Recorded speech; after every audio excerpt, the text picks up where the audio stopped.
Olha, estudo do Instituto do Sono revela o seguinte, que insônia atinge 6 de cada 10 mulheres na menopausa.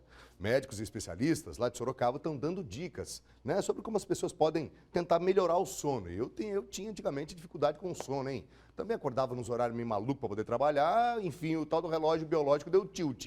E aí, enfim, aos poucos a gente foi regularizando, mas é um problema, hein? Atitudes simples, né, de repente podem ajudar. Por exemplo, alimentação saudável, praticar esporte, enfim, são algumas delas. Mas veja outras, vai. Toda noite, a Mara tenta manter a rotina. Deita no mesmo horário e, bem acomodada na cama, lê algumas páginas de um bom livro. Mas nada disso adianta para vencer a insônia. Tem noite que eu não consigo mesmo dormir. Tá clareando o dia quando eu começo a entrar no sono. Meu sono é muito picado. E nem mesmo um quarto bem escuro e o silêncio total podem ajudar algumas mulheres que estão na menopausa a evitar aquela noite mal dormida, a temida insônia. Isso porque, durante esse período, as mulheres têm uma queda no hormônio chamado estrogênio, associado à regulação do sono. Além disso, ainda tem aqueles calores, aquelas ondas de calor que acompanham o desequilíbrio hormonal. Não tem a escuridão, não tem o som, um sonzinho, não tem aquela luzinha, nada, nada, nada. Para mim, a noite realmente, esse dia eu passo em claro. Os fogachos são eventos vasomotores que promovem calorão, né, que são aqueles calorões que a gente sente de repente, pode aumentar em até 7 graus o corpo da pessoa, da mulher. E aí depois desce uma sudorese gelada, assim. Esses calorões aparecem porque a falta de sono está ligada à menopausa. A fase que a mulher não produz mais determinados hormônios é um fator determinante na causa da insônia. Porque os ovários, eles param de produzir alguns hormônios, como por exemplo o estrógeno, chamado de estradiol. E nisso há uma comunicação entre os ovários e o cérebro. Todos os hormônios relacionados com esse eixo hormonal começam a ficar desregulados e a mulher para então de ovular e por isso ela para de menstruar. A insônia é classicamente descrita como dificuldade de se iniciar o sono, dificuldade de se manter dormindo, despertar precoce ou ainda a sensação de sono não reparador.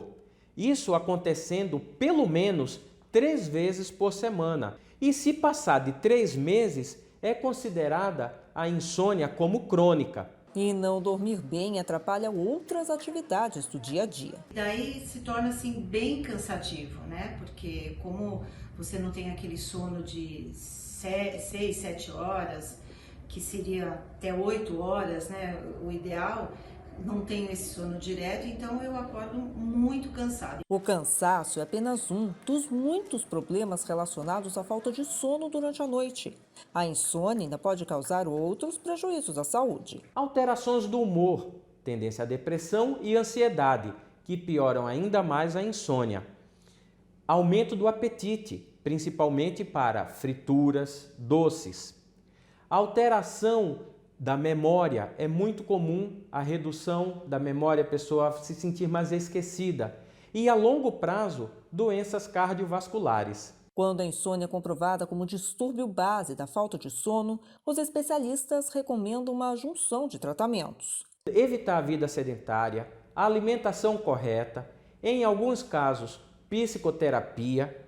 Então, a abordagem do tratamento da insônia, ele é multifatorial. A Mara já enfrenta noites acordada há mais de 10 anos. Não consegue manter uma rotina que ajude a vencer a insônia.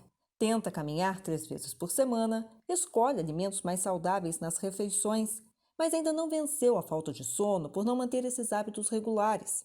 Mas ela ainda pode tentar a chamada higiene do sono. É uma diminuição da atividade no final do período do dia, para que a gente possa começar a entrar no ritmo do sono, fazer atividades mais leves no final do período, tomar banho no final do período do dia. Dicas importantes que podem transformar essas noites mal dormidas. Na verdade, tudo que eu queria era deitar, dormir e só acordar no dia seguinte. É uma dificuldade, né? As pessoas que não conseguem dormir, assim, quem padece desse mal, os relatos são impressionantes. A noite vira um tormento. Você não consegue, você tenta de tudo quanto é jeito e não dorme. E aí você imagina como é que a pessoa fica. Imagina você ir na sua casa, se você dorme bem. Imagina como é que não deve ser a realidade de uma pessoa que não consegue pegar no sono de jeito nenhum. Pois bem, bom, falamos ainda há pouco da sussuarana, né, da onça parda. Tem uma onça em casa. Só que ela não é parda, não. Aquela lá é um pouco mais braba. É praticamente uma tigresa. E olha, eu vou falar uma coisa para você. Se a tigresa não dormir, meu amigo, olha que não chega perto não, mas assim, é sério. E aí precisou procurar ajuda. Teve que procurar. Então, assim, se você de repente está com algum tipo de dificuldade, é necessário. Né? E, infelizmente, a vida laboral, né, a vida do trabalho, fez com que a gente tivesse que ser submetido a horários que o ser humano não foi projetado, o ser humano não foi feito para, por exemplo, ficar acordado de noite. Não, a gente não foi feito para isso. A gente foi feito para ter o nosso descanso durante noites e madrugadas. E se de repente a gente rompe com essa coisa que está na nossa genética, no nosso DNA, enfim, aí a situação fica complicada. Então a dica é a seguinte, se você de repente tem algum tipo de problema assim, procure ajuda. Há tratamentos espetaculares e que dão resultado. E aí basta você acessar. Mas vá procurar um especialista, tá? Não fica com esse negócio de ficar fazendo qualquer coisa não, que aí vai complicar ainda mais a situação, tá?